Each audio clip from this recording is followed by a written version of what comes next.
রাধে রাধে বন্ধুরা, কেমন আছেন আপনারা? আপনাদের আশীর্বাদে আমি অনেক ভালো আছি। তো আজকে আমি নিয়ে এসেছি আপনাদের জন্য নতুন আরেকটা রেসিপি। তো কাঁঠালের বিচি আর আলুটা দেখে তো চিনতেই পাচ্ছেন। আর এই যে পার্পল কালারের যে সবজিটা দেখছেন, এটা কিন্তু আরেকটা আলু। আর এই আলুটা হয় মাটির নিচে, আর এর উপরেও কিন্তু আরেকটা আলু হয়, সেটাকে বলে গাছ আলু।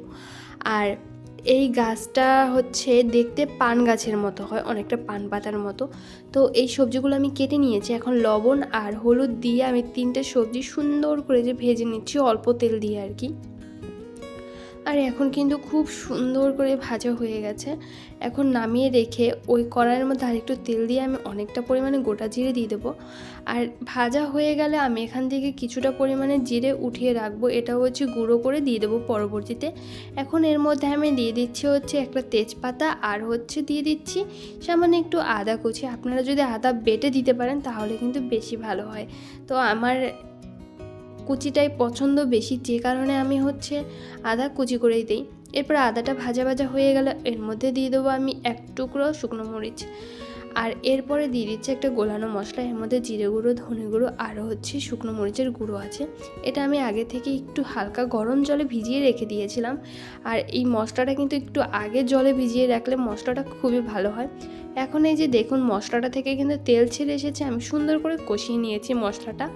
এর মধ্যে দিয়ে দেবো যে ভেজে রাখা আমার আগের সবজিগুলো আছে, সেই সবজিগুলো দিয়ে আমি আর একটু সময় কষাবো। যেহেতু মশলাটা আগেই কষিয়ে নিয়েছি আর সবজিটাও আগে ভেজে নিয়েছি, তো বেশি সময় কিন্তু লাগবে না, 2 মিনিটের মতো কষালেই হয়ে যাবে। এরপরে কষানোর মাঝামাঝি সময়ে আমি কিছুটা পরিমাণে হিং দিয়ে দেব। হিং দিয়ে আমি আবার কষিয়ে নেব। তো আপনাদের কাছাকাছি মানে বাসায় যদি হিং না থাকে, আপনারা কিন্তু যে কোনো মুদি দোকানে হিং পেয়ে যাবেন। এরপরে সুন্দর করে কষানো হয়ে গেলে আমি গরম জল দিয়ে দিচ্ছি।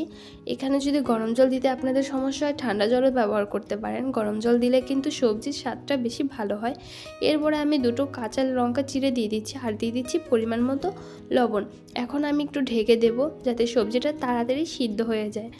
আর এই সবজিটাই কিন্তু ঝোলটা একটু বেশি রাখবেন, কারণ এই তরকারিটা হয়ে যাওয়ার পরেও কিন্তু অনেকটা ঝোল একাই শুকিয়ে যায়।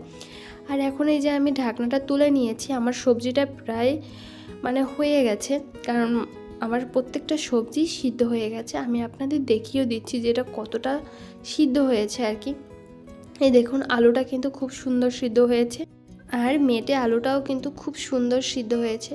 তো আমি কাঁঠালের বিচিটা এভাবে দেখতে গিয়েছিলাম, দেখলাম যে এভাবে দেখালে হচ্ছে না।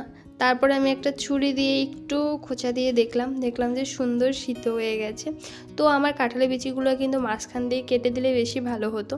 আর এখন কিন্তু ঝোলটা আরও অনেকটা শুকিয়ে গেছে। আর যে জিরেটা আমি আগে উঠিয়ে রেখেছিলাম ভাজা, ওটাই যে গুঁড়ো করে যে দিয়ে দিলাম। আর এরপরে দিয়ে দেবো আর একটা জিনিস, সেটা হচ্ছে সামান্য একটু পরিমাণে গরম মশলার গুঁড়ো।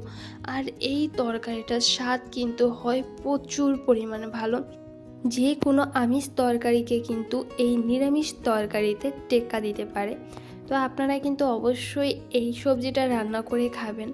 আর আমি তো এই মেটে আলুটা প্রায় 3 বছর পরে খেলাম, তো আমার খুবই ভালো লাগছে।